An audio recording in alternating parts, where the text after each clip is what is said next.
Bonjour, dans cette vidéo, nous allons nous intéresser aux hauteurs d'un triangle. Précisons d'abord ce qu'est une hauteur dans un triangle.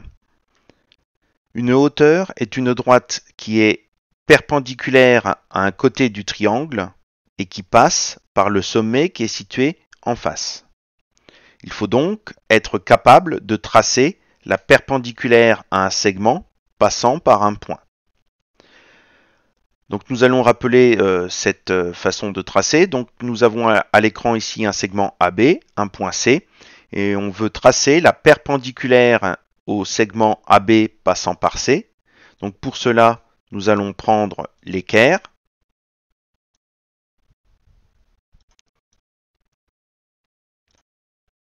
Nous allons positionner un des deux côtés qui forment l'angle droit de l'équerre le long du segment AB. Et puis faire glisser l'équerre jusqu'à temps qu'elle rencontre le point C sur l'autre côté de l'angle droit de l'équerre. Ensuite, il ne reste plus qu'à tracer la perpendiculaire, de prolonger éventuellement avec la règle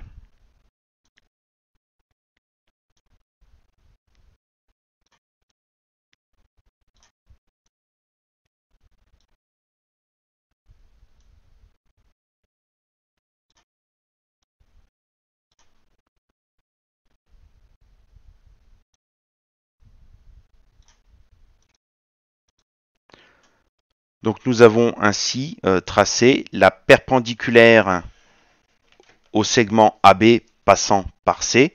Autrement dit, nous avons un angle droit. Donc un angle droit qui est situé ici.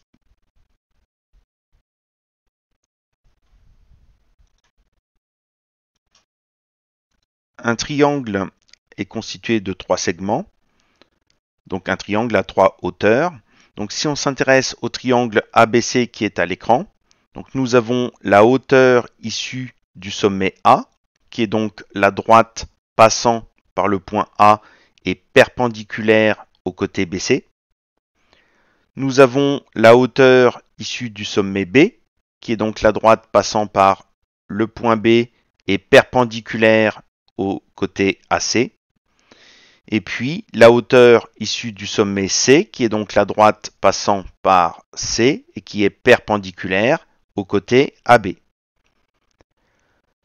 On constate que ces trois hauteurs du triangle ABC sont concurrentes, c'est-à-dire qu'elles se coupent en un seul point, donc le point qui est appelé H à l'écran. Et ce constat ne dépend pas du triangle ABC.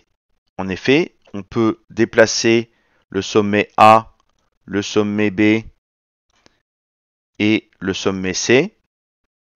Les trois hauteurs restent concurrentes, c'est-à-dire qu'elles se coupent en un seul point. Alors si on rapproche le sommet C du segment AB, eh bien l'angle qui est situé au point C va devenir de plus en plus grand. Donc là, nous avons un angle aigu pour le moment. Et le point d'intersection des hauteurs, le point H, se rapproche du point C. Et il se peut même que le point H soit confondu au point C, avec le point C. Donc dans ce cas-là, c'est que le triangle ABC est un triangle rectangle en C.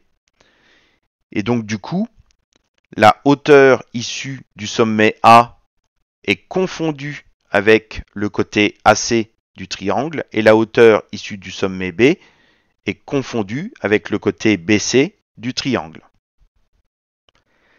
Et si nous rapprochons davantage le point C du segment AB, cette fois-ci le point d'intersection des hauteurs se retrouve à l'extérieur du triangle.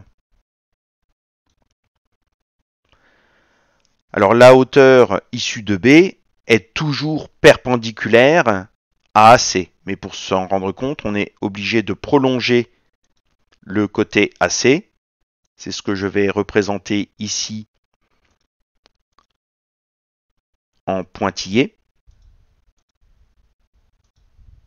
Donc on voit bien que nous avons toujours cette droite-là, donc la hauteur issue de B, elle passe bien par le point B et elle est perpendiculaire non plus au segment AC cette fois-ci, mais à la droite AC, donc qui a été prolongé en pointillé.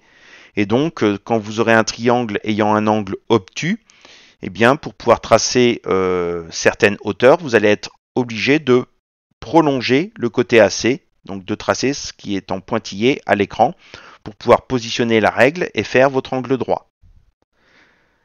De la même manière, la hauteur issue du sommet A est perpendiculaire à BC, mais cette fois-ci non plus au segment BC, mais à la droite BC, que je vais également prolonger et mettre en pointillé.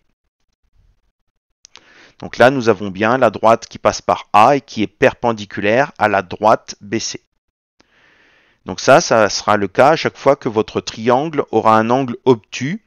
Eh bien, vous aurez deux hauteurs sur les trois qui seront situées à l'extérieur du triangle, mais les trois hauteurs se couperont toujours en un seul point, seront concurrentes quand même, même si ce point est situé à l'extérieur du triangle.